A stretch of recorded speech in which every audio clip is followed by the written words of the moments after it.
நம்ம பூமி நம்ம தமிழ் நம்ம சேனல். இந்த வீடியோவை லைக் பண்ணுங்க, ஷேர் பண்ணுங்க, கமெண்ட் பண்ணுங்க. அனைவருக்கும் கோபிநாத்தின் அன்பு வணக்கங்கள். நம்ம சனாதன தர்மம் சொல்கிறது பார்த்திங்கன்னா எல்லாருமே கடவுள் அப்படின்னு சொல்லுவாங்க. எல்லாருமே கடவுள்னா என்ன அர்த்தம்? 30 முக்கோடி தேவர்கள் அப்படின்னு சொல்லுவாங்க. இந்த 30 முக்கோடி தேவர்கள்ங்கிறது எல்லா மனிதர்களாக இருந்து கடவுளாக மாறினவங்கள தான் அப்படி சொல்கிறாங்க. ஏன் அப்படின்னா எல்லாத்துக்குள்ளேயும் சிவம் இருக்குது, எல்லாத்துக்குள்ளேயும் இறையாற்றல் இருக்குது. அந்த இறையாற்றலை நம்ம எப்படி வழிநடத்தி போகின்றோம் அப்படிங்கிறத பொறுத்து தான் நம்ம மனிதனாக இருப்பதும் சரி, அதே போல் நம்ம மகானாக மாறுறதும் சரி. ஒரு மகானாக மாறி இறை சக்தியை அடைந்து விட்டோம் என்றால் நமதும் அந்த தேவர்களுள் ஒருவராகத்தான் கருதப்படுவோம் அப்படிங்கிறத நல்லா நினச்சிக்கோங்க. அப்போ பிறக்கும் போதே ஒருத்தருக்கு இந்த இறை சக்தி இருக்குமா அப்படின்னா கட்டாயம் எல்லாத்துக்குள்ளேயும் இறை சக்தி இருக்கத்தான் செய்யுது. அது பிறக்கும் போதுன்னு இல்லை, சாகிற வரையிலுமே அந்த இறை சக்தி உங்களுக்குள்ளே தான் இருக்குது. நல்லது கெட்டது எப்போவுமே ஒரு நாணயத்தின் இரு பக்கங்கள் போல. அதே போல தான் உங்களுக்குள்ள நல்ல சக்தியும் இருக்கும், தீய சக்தியும் இருக்கும். இது எது அதிகமாக இருக்குது அப்படிங்கிறத பொறுத்து தான் சமுதாயத்தில் நீங்கள் கணிக்கப்படுகின்றீர்கள். அப்போ உங்களுக்குள்ளே பிறக்கும்போதே என்னென்ன இறை சக்தி இருந்திருக்கும் அப்படிங்கிறத நம்ம இப்போ தெரிஞ்சுக்கணும். கிட்டத்தட்ட ஒரு 10-12 விதமான இறை சக்தியானது உங்களுக்குள் எப்போவுமே இருந்துக்கிட்டு இருக்கும். பிறக்கும்போது அது கட்டாயம் எல்லாத்துக்குமே இருந்திருக்கு. ஆனால் நம்ம வளர வளர என்ன பண்ணிடுறோன்னா ஒவ்வொரு அந்த குணங்களையாக இழந்துக்கிட்டு வந்துடுறனால தான் அந்த இறை சக்தியை நம்மளால் முழுமையாக உணர முடியலன்னு முதல்ல தெரிஞ்சுக்குங்க. சரி, அதை எப்படி தெரிஞ்சுக்கலாம் அப்படின்னு பார்த்தா நம்ம இப்போ சொல்கிற சில ஃபேக்டர்ஸ் இருக்குது, சில காரணிகள். இந்த எல்லாமே இறை சக்தியோட தொடர்பு உடையது. இதையெல்லாம் நம்ம இழந்துட்டோம் அப்படின்னு நினச்சோன்னா திருப்பி அதை கொண்டு வரதுக்கு ட்ரை பண்ணிங்கன்னா கட்டாயம் இனிமேலும் நீங்கள் இறை சக்தியை அடையிறதுக்கு ட்ரை பண்ணலாம். சரி, அது என்னென்ன ஆற்றல் என்கிட்ட இருந்திருக்கும் அப்படிங்கிறத நம்ம பார்க்கலாம். பெரும்பாலும் நமக்குள்ளே பேசக்கூடிய ஒரு வாய்ஸ், அதாவது ஒரு மனுஷனுக்கு நல்லது கெட்டது, நல்ல சந்தர்ப்பம் கெட்ட சந்தர்ப்பம், நீங்கள் எங்கே போனாலும் சரி உங்களுக்கு உங்களுடைய உள்ளுணர்வு வழிகாட்டி கொண்டு இருக்கும். ஏதாச்சும் ஒரு இடத்துக்கு கிளம்புறீங்க அப்படிங்கும்போது திடீர்னு மனசுக்குள்ளே ஒரு குழப்பம், இந்த இடத்துக்கு போக வேண்டாம் அப்படின்ட்டு ரொம்ப ஆழமாக யாரோ சொல்கிற மாதிரி இருக்கும். அப்போ வண்டியை நிறுத்திட்டு கம்முன்னு படுத்துங்கிறது ரொம்பவே நல்லது. ஏதாச்சும் ஒரு பிஸ்னஸ் பண்ண போகிறீங்க அப்படிங்கும்போது ஆரம்பிக்கும் போது தடங்கல்கள் உங்கள் மனதின் மூலமாக வருகிறது என்றால் கொஞ்சம் சுதார்ப்பாக இருக்கணும். சில விஷயங்கள் எடுத்ததுமே மனசு ரொம்ப சந்தோஷமாக இருக்கும், தைரியமாக செய்ய பார்த்துக்கலாம் அப்படின்னா அப்போ எல்லாமே என்ன அப்படின்னா அதுதான் இறைசக்தி. உங்களுக்குள் இருக்கின்ற இறைசக்தியானது உங்களுக்கு தேவையானவற்றையும் தேவையில்லாதவற்றையும் முன்கூட்டியே உங்களுக்கு அறிவிக்கின்றது அப்படிங்கிறது தான் உண்மை. இது சில பேர் என்னன்னா அது என்ன சொல்கிறது நம்ம என்ன கேட்குறதுன்னு போயிடுவோம். அதுக்கப்புறம் பட்டு அனுபவிச்சதுக்கப்புறம் தான் தெரியும், அன்னைக்கே எனக்கு தோணுச்சுடா இது வேண்டான்னு, ஆனால் நான் தான் தப்பு பண்ணிட்டேன் அப்படின்னு சொல்கிறவங்க நிறைய பேரை பார்த்துருப்போம். மன அமைதி, இன்னர் பீஸ் அப்படின்ட்டு நம்ம சொல்லக்கூடியது உங்களுக்குள் எப்போதுமே அமைதி குடிகொண்டிருந்திருக்கும். நீங்கள் பிறந்தப்போ பார்த்தீங்க அப்படின்னா ரொம்பவே தூய்மையான ஆத்மாவாக நம்ம இருந்திருப்போம். அதாவது கர்மாவை சுமந்துக்கிட்டு வந்திருப்போம். இந்த பிறப்பிற்கான கர்மாவை நம்ம எதுவுமே பண்ணியிருந்திருக்க மாட்டோம். ஏன்னா குழந்தைங்க அதுங்களுக்கு எதுவுமே தெரியாது. அதே மாதிரி தான் நம்மளும் இருந்தோம். மனசுக்குள்ள ஒரு பரமானந்தம் அப்படின்னு சொல்லக்கூடிய ஒரு ஆனந்த நிலையில் நம்ம இருந்திருப்போம் குழந்தையாக இருக்கும் போது. அப்போ யாருக்கும் வஞ்சகம் நினைக்க மாட்டோம், யாருக்கும் துன்பம் நினைக்க மாட்டோம். நம்ம மனசானது அவ்வளோ அமைதியாக இருந்திருக்கும்.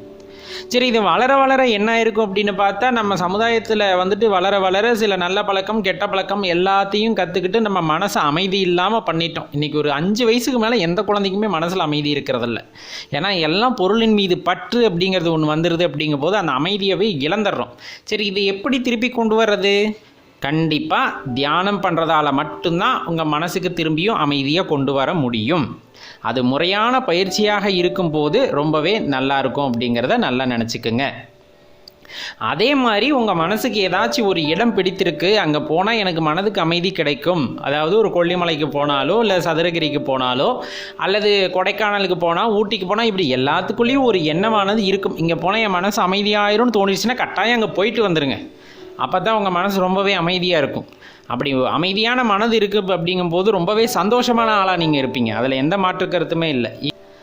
அதே போல் உங்கள் மூச்சை கட்டுப்படுத்துகிற திறமையானது பிறக்கும்போது அந்த இறையாற்றலானது உங்களுக்கு இருந்திருக்கும்.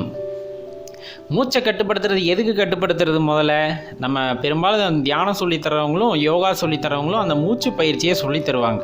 ரொம்பவே முக்கியமானது. உடல் சீராக இயங்கணும்னு நீங்கள் நினச்சிங்கன்னா உங்களோட மூச்சானது உங்களது கட்டுப்பாட்டில் இருக்க வேண்டும். ரொம்பவே முக்கியமான விஷயம். உங்களது மூச்சானது உங்களது கட்டுப்பாட்டில் இருந்தால் உங்களுக்கு நோயாவது நொடியாவது எதுவுமே கிட்டத்தில் நெருங்கி வராது. ஆனால் நம்மளறியாமல் தினமும் வந்துட்டு ஒரு லிமிட்டுக்கு மேலேயே மூச்சு விட்டுக்கிட்டு இருக்கோம். இந்த மூச்சானது உங்களது கட்டுப்பாட்டில் இருக்கும்போது உங்களது மனமும் உடலும் ஆரோக்கியமாக இருக்கும் அப்படிங்கிறத நல்ல மனசில் வச்சுக்குங்க. அதனால் முடிஞ்ச அளவுக்கு வந்து இந்த மூச்சு பயிற்சி அப்படிங்கிறத பண்ணினீங்க அப்படின்னா கட்டாயம் உங்களது உடல் மிகவும் நலமாக இருக்கும். நிலையான மனது, எதை பற்றியும் கவலைப்படாத மனசு, எது மேலேயும் ஆசை வைக்காத மனசு. பிறந்தப்போ உங்களுக்கு என்ன ஆசை இருந்திருக்க போகுது? மிஞ்சி போனால் அம்மா வந்து நேரத்துக்கு பால் கொடுக்கணும் அப்படிங்கிறது மட்டும்தான் நம்ம மனசில் இருந்த ஒரு சின்ன ஆசையாக இருந்திருக்கும். ஆசை அப்படிங்கிறது அளவுக்கு மீறி எனக்கு தேவைப்படணும் அப்படின்னு நினைக்கிறதுக்கு பேர் தான் ஆசை அப்படிங்கிறது. அந்த வயசில் நம்மளுக்கு பிறந்தப்போ எதுவுமே இருந்திருக்காது. அதுதான் இறைத்தன்மை அப்படின்னு சொல்லக்கூடியது. போதுமான அளவான அப்படின்னு சொல்லக்கூடிய இடத்துல நம்ம தெளிவாக இருந்திருப்போம். ஆனால் வளர இந்த ஸ்டடி மைண்ட் அப்படிங்கிறது இல்லாமல் போயிடுச்சு. நிலையில்லா மனது அப்படிங்கிறது நம்மளை ஆட்கொண்டு விட்ட காரணத்தினால் அனைத்து துன்பங்களையும் அனுபவிக்கின்றோம். இதை வந்துட்டு நம்ம சரி செஞ்சுக்கிட்டோம் அப்படிங்கும்போது கண்டிப்பாக நம்ம வாழ்க்கையில் நல்ல இடத்தை அடைய முடியும். சரி, இந்த ஸ்டடி மைண்டு யாருக்கிட்ட இருக்குன்னு நான் எப்படி தெரிஞ்சுக்க முடியும்னா, யார் ஒருத்தன் அடுத்தவனோட கண்ணை பார்த்து ஒரு அரை மணி நேரத்துக்கு கண்ணை சிமிட்டாமல், அதாவது அந்த இடத்த விட்டு டீவியேட் ஆகாமல் ஒருத்தனால் பேச முடியுது அப்படிங்கும்போது அவனுக்கு நிலையான மனது இருக்கிறது அப்படிங்கிறது அர்த்தம். ஒருத்தர் கண்ணை பார்த்துக்கிட்டு பேசுகிறேன், நான் அப்புறம் அங்கிட்டு பார்க்குறேன் இங்கிட்டு பார்க்குறேன், என் மனசுக்குள்ளே பல எண்ணங்கள் ஓடிக்கிட்டு இருக்குது அப்படிங்கிறது தான் அதோட தாற்பயம். அப்போ என்னோட மனம் நிலையானதா இல்லை அப்படின்னு நீங்கள் தெரிஞ்சுக்கலாம். அப்போ என்னோட இறையாற்றல் அதில் குறைஞ்சிருக்கு அப்படின்னு தெரிஞ்சுக்கலாம். அதையெல்லாம் வந்துட்டு ஓவர் கம் பண்ணிவிட்டு ஒருத்தரை பார்த்து பேசும்போது அவங்க கண்ணை பார்த்து உங்களால் பேச முடியுது அப்படின்னா உங்களுக்குள்ள அந்த இறையாற்றலானது அதிகமாக இருக்கிறது அப்படிங்கிறத நீங்கள் உணர்ந்துக்கலாம். மற்றவங்களோட எளிதில் கலந்து பேசக்கூடிய ஆற்றலானது உங்ககிட்ட இருக்கா அப்படின்னு. ஒருத்தர் இந்த மாதிரி எளிதாக எல்லாத்துக்கூடையும் வந்துட்டு பழகிடுறாங்க அப்படிங்கும்போது அவங்களுக்கு நல்ல நட்பானது கிடைக்கப்பெறும். தீய நட்புகளிலிருந்து அவர்கள் விலகி விடுவார்கள் அப்படிங்கிறத நம்ம உறுதியாக சொல்ல முடியும். உங்களால் கட்டாயம் கொடுக்க முடிஞ்ச 3 விஷயம். நான் சொல்கிறது பணமோ பொருளோவெல்லாம் கிடையாது. நீங்கள் எப்போவுமே இதை தாராளமாக எல்லாத்துக்கும் கொடுக்கலாம். ஆனால் இந்த பண்பு உங்ககிட்ட இல்லைன்னா இறைசக்தி முழுமையாக போயிடுச்சுன்னே நம்ம சொல்ல முடியும். கருணை, சிரிப்பு, பணிவு, இந்த 3 விஷயம் நம்மக்கிட்ட இயல்பாகவே இருந்ததுன்னா உங்களை யாருனாலையும் அடிச்சுக்க முடியாது. நீங்கள் தான் அந்த இறையாற்றல் அதிகம் பெற்றவர்கள் அப்படின்னே சொல்லலாம். கருணை, சிரிப்பு, பணிவு அப்படின்னு சொல்லக்கூடியது. இந்த 3 விஷயமும் தாராளமாக எல்லாத்துக்கும் பண்ணலாம். அப்படி பண்ணிங்கன்னா நீங்கள் எப்போவுமே சந்தோஷமாக இருக்க முடியும். பெரியவங்களை பார்த்தா பணிஞ்சு பேசியாகணும், எல்லாத்தையும் பார்த்து சிரித்து பேசியாகணும். அதே போல் கஷ்டம் அப்படின்னு ஒருத்தங்க படுறாங்கன்னா அவங்க மேலே கருணை வைத்தாக வேண்டும். இப்படி இருக்கிறவங்க வந்துட்டு உண்மையாலுமே மேன்மையான ஆத்மா அப்படிங்கிறத நல்லா தெரிஞ்சுக்குங்க. அதே போல் நல்லது கெட்டதை பிரித்து பார்க்கக்கூடிய தன்மை இது எல்லாத்துக்குமே ஆரம்ப காலகட்டத்திலேருந்து இருக்கும். ஆனால் நம்ம வாழ்கிற சூழ்நிலையை பொறுத்து நம்ம அதுக்கு தகுந்த மாதிரி நம்மளை மாற்றிக்கிறோம். இந்த இறையாற்றல் ஒருத்தருக்கு இருக்குது அப்படிங்கும்போது எது நல்லது எது கெட்டதுன்னு பிரித்து பார்த்து கெட்டதை ஒதுக்கிவிட்டு நல்லதை மட்டுமே தேர்வு செய்யக்கூடிய ஆற்றல் பெற்றவர்களாக இருப்பின் அவர்கள் இன்னமும் அதிக இறை ஆற்றலுடன் இருக்கிறார்கள் என்பதை உணர்ந்து கொள்ளலாம். அதே போல் உங்களோட சிரிப்பு அப்படிங்கிறது எந்த ஒரு கஷ்டமான சிச்சுவேஷன் வந்தாலும் சரிதான், மெதுவாக சிரிச்சுட்டு இறைநாமத்தை சொல்லிட்டு இதுவும் கடந்து போகும் அப்படின்னு சொல்கிற அளவுக்கு ஒருத்தருக்கு மனதைரியம் இருக்கிறது என்றால் அவர்கள் அதிகமான இறை ஆற்றலை பெற்றவர்கள். அவர்கள் முகத்தில் சிரிப்பு என்றுமே மாறாமல் இருக்கிறது என்றால் அவர்களைப் போல தூய்மையான ஆத்மா இந்த உலகத்தில் வேறு எதுவும் இல்லை என்பதை நாம் உணர்ந்து கொள்ளலாம். அதே போல் தன் கொள்கையில் இருந்து விலகாத ஒருத்தர், அதாவது ஒருத்தருக்கு நல்லது செய்யணும்னு வாழ்ந்துட்டோம் அப்படின்னா கண்டிப்பாக எல்லாத்துக்குமே நல்லது செஞ்சிடணும். இதில் பிரித்து பார்த்து இவங்களுக்கு நல்லது செய்யலாம் இவங்களுக்கு வேண்டாம் அப்படின்னு நினைக்காத மனது ஒருவருக்கு இருக்கும்போது அவர் கடவுளாகவே கருதப்படுவார். அதே போல் எந்த ஒரு விஷயம் உங்ககிட்ட இருக்கும்போது நீங்கள் சந்தோஷமாக இருப்பீங்களோ அந்த பொருளுக்கான முக்கியத்துவத்தை கட்டாயம் கொடுத்தாக வேண்டும். நம்ம சொல்கிறது பொருள் அப்படின்னா பீரோ, கட்லு, ஃப்ரிட்ஜு இதெல்லாம் கிடையாது. இந்த இடத்துல நம்ம பொருள்னு குறிப்பிட்டது என்னன்னா சக மனிதர்களை கூட அப்படித்தான் இன்றைக்கி பார்க்குற மாதிரி ஆயிடுச்சு. தயவு செஞ்சு மன்னிச்சிருங்க, அதனால தான் நான் இந்த வார்த்தையை சொல்கிறேன். எல்லாத்தையுமே நம்ம ஆப்ஜெக்டாக தான் பார்க்க ஆரம்பிச்சிட்டோம்.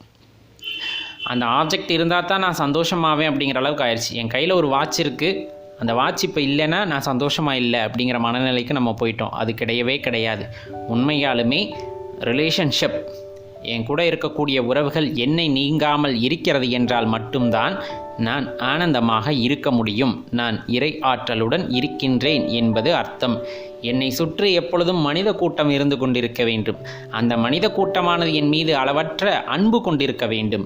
அப்படி கொண்டிருந்தால் மட்டும்தான் நான் அன்பானவனாக இருக்கின்றேன் என்பது அர்த்தம். நான் இன்னும் இறை ஆற்றலுடன் இருக்கின்றேன் என்பது அர்த்தம் அப்படின்ட்டு நம்ம புரிஞ்சுக்கணும்.